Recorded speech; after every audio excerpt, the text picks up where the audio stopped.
buutan. Ang sarap ng gulay. Wow, upaw. Moke! Kumakain ka pala ng gulay, Moke. Ayan, sige. Yaw.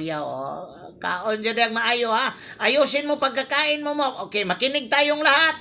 Kapag ikaw ay kumakain ng malunggay, ito ay puno ng vitamina. Ano? Vitamina.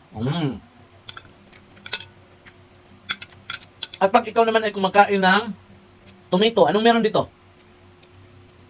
To make your skin whiter, shiner, and glowing. Yun, Google naman, oh. Tomato. Yan, tomato, oh. Ngayon, luya, para pampawala sa kabag ng tiyan. Di bali na magkabag yung tiyan ko, ayoko lang nito. Tapos ito, sili, pag ikay kumakain nito, ang hang talaga.